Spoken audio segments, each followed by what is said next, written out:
ഈശ്വരൻ അത്രയും ബുദ്ധി കൊടുത്തുള്ളൂ. എനിക്ക് തോന്നുന്നു കുറച്ചു ബുദ്ധി നമുക്ക് കൂടിയത് കൊണ്ട് ആകെ അപകടത്തിലായി. നമ്മൾ പ്രശ്നങ്ങൾ ഉണ്ടാക്കാൻ തുടങ്ങി.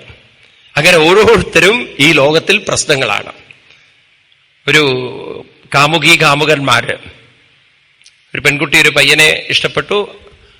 എന്നിട്ട് പെൺകുട്ടി പറഞ്ഞു, നിങ്ങൾ എന്നെ കല്യാണം കഴിച്ചാൽ നിങ്ങളുടെ ജീവിതത്തിലെ എല്ലാ ദുഃഖങ്ങളും വിഷമങ്ങളും പറയാൻ ഞാനുണ്ടാവില്ലേ, നിങ്ങൾക്കെല്ലാം പങ്കുവെക്കാൻ ഒരാളുണ്ടാവും, അതുകൊണ്ട് ഞാൻ നിങ്ങളെ കല്യാണം കഴിക്കാൻ.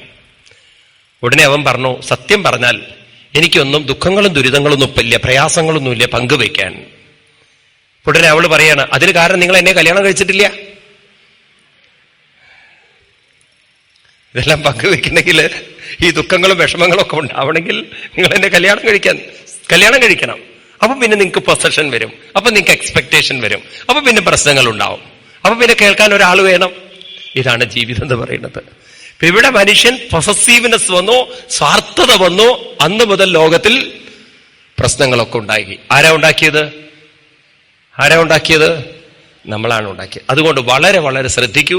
ഭഗവാൻ പറയുന്നു, ഈ സൃഷ്ടിയില് എന്തിനാണ് സൃഷ്ടി വെച്ചിരിക്കുന്നത് ചോദിച്ചു കഴിഞ്ഞാൽ എല്ലാവരുടെയും പുരോഗതിക്കാണ്. പുരോഗതി ഉണ്ടാവണമെങ്കിൽ നേരത്തെ പറഞ്ഞില്ലേ, യജ്ഞസംസ്കാരം വേണം.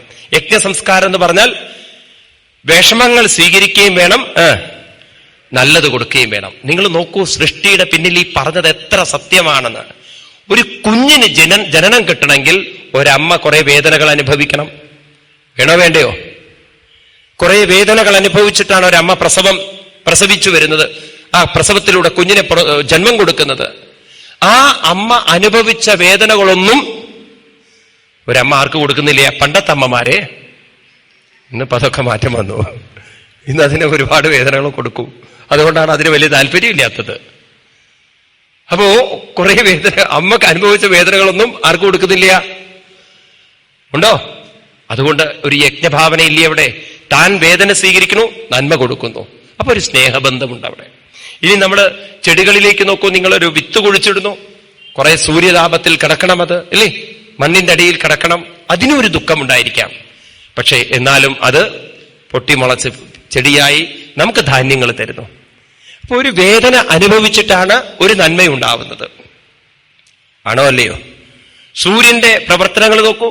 സൂര്യൻ കിരണങ്ങളെ കൊണ്ട് വെള്ളം എടുത്തു കൊണ്ടുപോയി, ആ വെള്ളം ചൂടായിട്ടാണ് പോകുന്നത്, നീരാവിയായിട്ട് ചൂടായിട്ടാണ് പോകുന്നത്. പിന്നെ ഭൂമിയിലേക്ക് വീഴുമ്പം ചൂടാണോ തണുപ്പാണോ? തണുപ്പാണ്. അപ്പൊ അങ്ങോട്ട് കൊണ്ടുപോകുന്ന സമയത്ത് ചൂടും, തിരിച്ചു തരുന്ന സമയത്ത് തണുപ്പുമാണ്. അപ്പൊ ഈ